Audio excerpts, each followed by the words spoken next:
Disruptive Dialogue with Thomas Cotton fosters conversations from incredible people and organizations where we hope to bring different perspectives that will help innovate change in our communities, cities, and nation. Hello, and welcome to another edition of the Disruptive Dialogue. My name is Thomas Cotton. Today we have with us Pastor Brian McCrory Sr. Pastor, leader, visionary are a few words to describe Brian. He is the founding pastor of Solomon Temple Christian Ministries in Jonesboro, Georgia, the husband of 25 years to his lovely wife, Krista McCrory, and the father of 5 children. Pastor McCrory has worked diligently and in a multitude of ways in his calling to bring lost souls to the Lord. Through many of his life trials and challenges, he has found his way to exercising the gifts that God has planned for him and planted in him for kingdom use. Through Solomon Temple's Christian ministry, Pastor McCrory desires to unchurch the mindset of believers from the church tradition to Bible truth. Welcome to the show. I appreciate you having me, man. I'm grateful to be here. Grateful to have you. What was Wednesday. that? It's Happy Wednesday. Yeah. So I'm grateful to have you here. It's been a pleasure getting to know you. And over the years, we have a mutual friend who has told us about one another and always wanted us to come together. And some months ago, God put that plan together, and man, it's been a blessing ever since. Same here, man. The feeling's mutual, brother. I appreciate everything that you're doing. Anybody that is out here trying to make the world a better place is a friend of mine. So your impact to the community and to the mindsets of our young men is it's not trailblazing, but it's blazing a trail. Absolutely. And that's the thing, a lot of people want to be trail walkers, but not many people want to be trailblazers. Absolutely. Absolutely. So I commend you on that effort, man. I appreciate that. It's one of the things, like you said, the thing that God has put inside of us, and so it's really a pleasure. It's a pleasure doing life with people like yourself and being able to share this moment together to just talk about a topic that is near and dear to us, which is brokenness. And, we can talk about brokenness in so many different ways. And I'm sure by you working with people, you get to see a lot of brokenness. But we want to talk specifically about you as a pastor, as a leader, and the brokenness that you've experienced. So I just want to jump into your history of brokenness. Like, where do you first see brokenness show up in your life? It's interesting. It's an interesting question, a powerful question, man, that causes me to dig a little deep. For me, there are broken areas in my life that I can look back upon and think about how far I've come. But if you want to go particularly into a specific area, I would say I've got a couple of significant areas where I've suffered some brokenness. And I think the biggest part is acknowledging that we do get broken. Yeah, exactly. I don't have it all together. I go through my emotions. There's something online. I think they call it emotional damage. I have that too.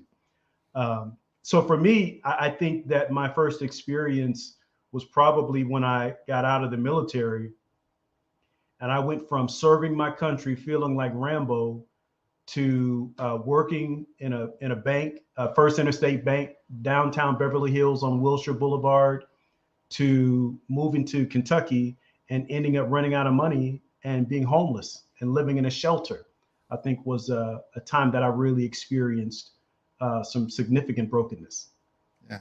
How did that impact you as you were walking through that significant brokenness of homelessness? I mean, wow. Being unhoused is kind of a big challenge because, that's one of the one things that we look forward to having. Yeah, I really didn't recognize it at first, man. A lot of it is just going back in hindsight and looking at what I was experiencing. So for me, when I look back on it, it was like this chronic feeling of sadness, anxiety, and I'm ashamed to say it, but hopelessness, man. I felt like there was this persistent feeling of foul, of emptiness that was messing with my motivation, messing with my daily grind. So that's kind of what it felt like to me. I'm not really sure. You wake up and you feel like I don't know how I'm going to make it through this day. I don't know how I'm going to get to my next level. I don't have any resources right now that are going to take me to where I need to be. And the problem for me is I wasn't by myself. I had a wife and I had a child. Wow. So that was really, really tough for me. So you're walking through this homeless event in your life with the wife, with the child, these responsibilities. And the hopelessness is a key element to brokenness at times. So how does that affect you at that time as a man, as somebody who just has this brokenness, this hopelessness that's going on? What are you doing to find hope in these moments? Well, it's interesting. The great part for me is who I came in contact with. I had a group of, interestingly enough, I had a group of women in that shelter that were constantly providing encouragement. It was a struggle for me because they were providing encouragement for me, but they weren't in my situation and they weren't men. And I am, I'm a man's man, so it was humbling for me. It was humbling on two parts, three parts actually. Number one, having to be encouraged by a group of women. Number two, having uh, my first wife witness that, me having to get poured into when I felt like I had everything under control. And then number three, thinking about being an example for my daughter. Now, she was only 4 years old at the time, but it was still something that was in my head, you know. So that's a lot of what was happening in terms of my struggle, and it caused me to have difficulty managing my emotional state. You know, my nerves were a little short because I didn't have a job. I was looking for one, and so I had to keep telling myself, you know, keep looking, keep looking. The only way to find a job is if you look for one. So my full-time job became finding a job. And so those are the little things that were happening with me at the time. Today's episode is brought to you by Redemption and Advancement Alliance, whose mission is to provide innovative support to people to disrupt the cycles of incarceration and poverty. Go to www.redeem-advance.org to find out more information or make your $1,000, $100, $10, or even $1 donation to help support people who want to stay alive and free. Yeah. You know, it's interesting that you say through this period of time that you're in the military. You probably had some hope coming out of the military while you're serving your country. You get out, you go to Beverly Hills, you're making things happen, it looks good, and then you end up in Kentucky, of all places, and running out of money in Kentucky and end up homeless in Kentucky. Like, to me, homelessness would have happened in Beverly Hills because that's expensive to live out there. But Yeah. you go to Kentucky, some things had to change in between the time that you experienced in the military to this great time in Beverly Hills to this time in Kentucky. What were some of the transitions that you had to go through? So the first one was getting out of the military. But one thing that I did not highlight is the fact that my first wife and I were separated. That's why I was in Beverly Hills. I got out of the military and was in Beverly Hills, but I was separated, still married. So my transition to Kentucky was my attempt at reigniting, getting back with my wife after a separation, because we separated while I was in the military. So there was that transition. So that's what led me to Kentucky. But what's interesting is I was going there with this mindset that I was going to conquer, right? Coming from Beverly Hills with, you know, rubbing elbows with the who's who, you know, I met Michael Jackson, and, you know, I'm downtown. And so I'm dealing with people, and I'm the merchant teller. So I'm actually balancing, you know, the reserve for the bank branch and all of that. So I'm counting the money, I'm ordering cash for the bank. So I felt really empowered. So to get to Kentucky, it required me humbling myself coming out of Beverly Hills. But so there was that transition. There was also just re-engaging with my first wife, because we were living different lives apart. Yeah. She had history, I had history, and we were trying to come back together to rekindle something. And so there were multiple things going on at the same time. So getting out of the military, coming into the civilian world, being separated, leaving Beverly Hills, transitioning to Kentucky, which was a former stomping ground because I had been stationed at Fort Campbell, and then re-engaging with my first wife, trying to rekindle our relationship. So there were multiple transitions going on with me at the time. You know, I can only imagine what that looks like in the different challenges you're going through within your head, within your space of thinking, you know, where I used to be, where I'm trying to go. Did you experience any rejection during this time? Whew, yeah. Rejection is how I ended up in the shelter. I was looking for a job. I didn't think I would have a problem. I'm ex-military. I worked at the bank. First place I went to was the bank. Hey, I worked at First Interstate Bank, downtown Beverly Hills. Yeah, well, that's not impressing us. You know, so I'm dealing with the rejection, not being able to find a job. I'm dealing with not having a resource because I was paying for a hotel, a weekly, you know, I had a couple of $1,000s in my pocket, but, you know, weekly hotel was about, you know, 50, 60 bucks at the time. This was in the 90s. And so I felt like I was about to say, man, this goes way back. Yeah.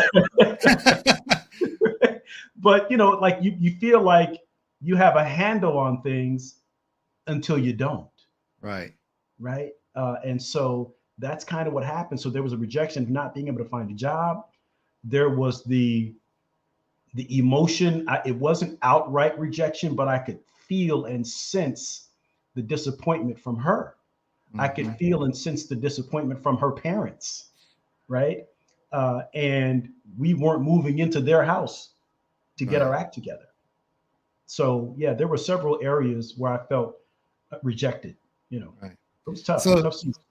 Let's fast forward a little bit because you really shared a lot of good information about your history. It's not good and like it's good, but it's good information about seeing the things that you had to struggle through and things that you've overcome. What was the turning point of you overcoming this brokenness in your life and really starting to see something different? For me, it was the acceptance of Christ, because in that same shelter, Christ was presented to me. Now, I grew up going to church and all of that. You know, you go to the church because your mom sends you to church and all, you know, but I didn't have a relationship with Christ.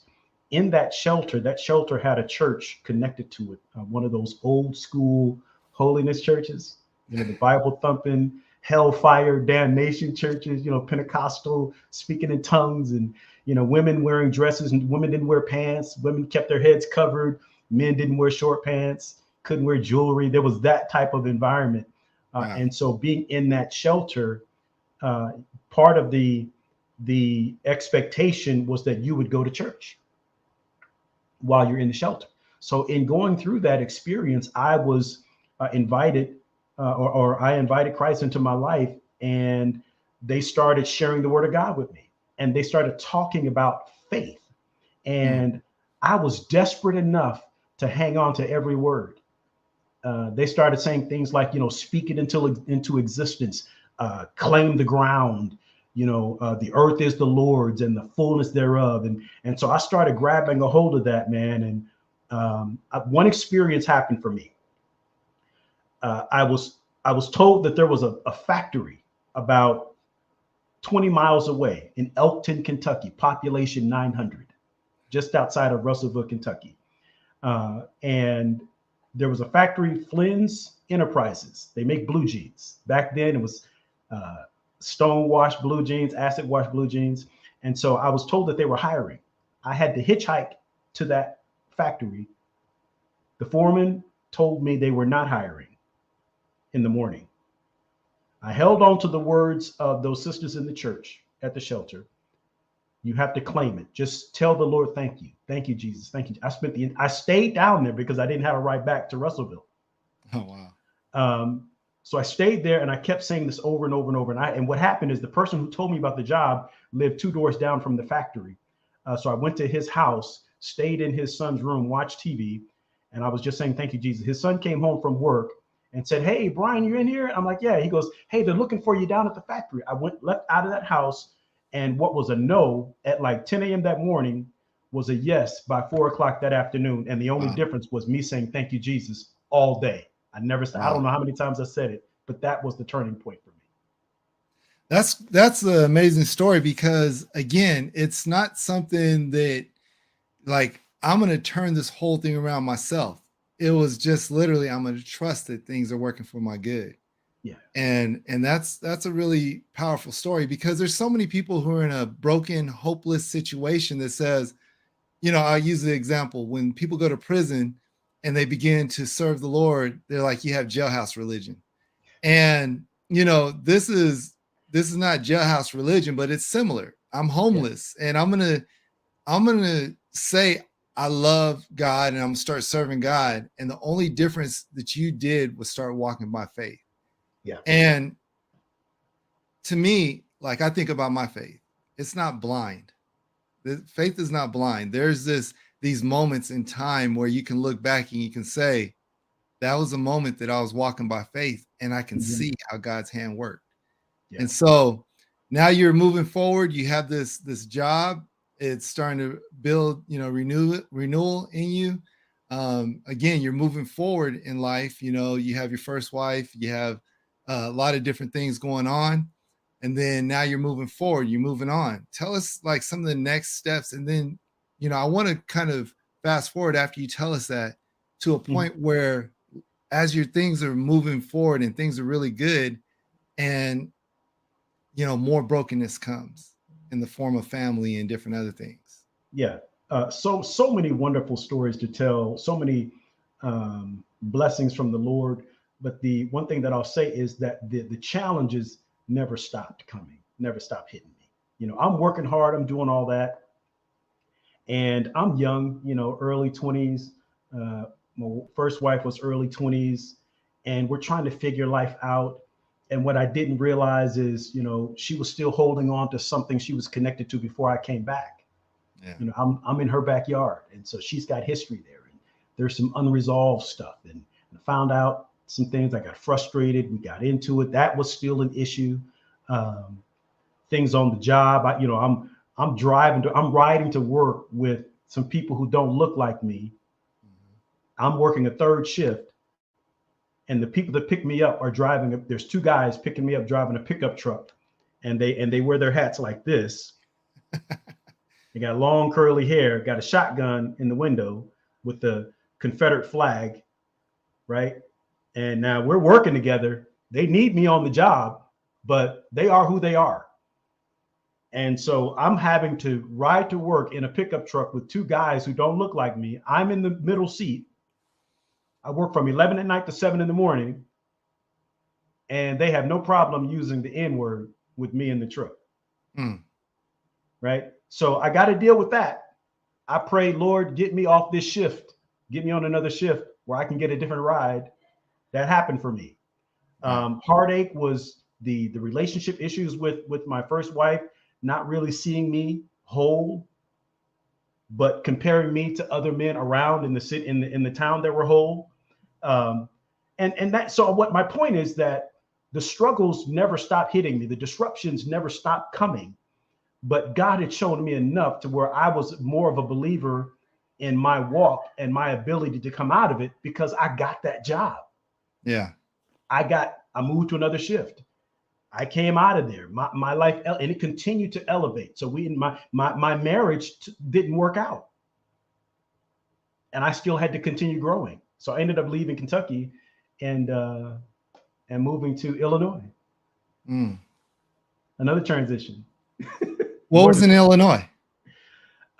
My younger brother. I had a younger brother in Illinois. And like, hey man, come on out.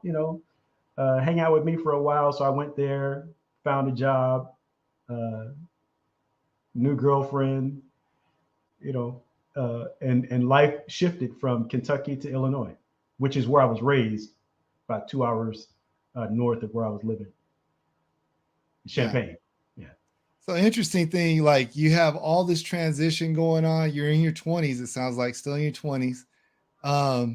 And you're still trying to figure life out. Yeah. You got God in your life, you're walking by faith. There's still probably not any purpose. Where does that purpose start coming from?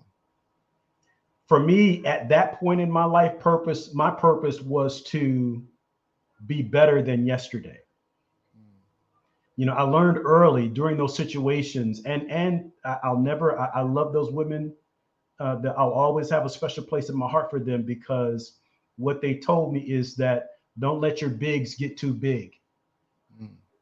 When you have a surplus, be a good manager, be a good steward. That they used simple English for me. Just manage your affairs more effectively, more carefully, so that you don't find yourself in this situation again. But purpose for me just became making today better than yesterday. I can't say that I had it all together, because you talk about me walking by faith, man, I was still messed up trying to figure it out. I knew who Christ was, but I wasn't just walking upright. You know what I mean? But I did have faith.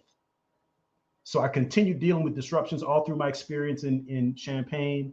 But being purpose driven was really just not being homeless again. That was me. I don't want to feel like that again. I don't want to feel that emptiness again. I don't want to feel that sadness again. I don't want to feel that void of employment again. I vowed two things. I would be employed, and I would have a roof over my head. So that's where I was at that time. Yeah. And at that time, I was probably 25 years old by then.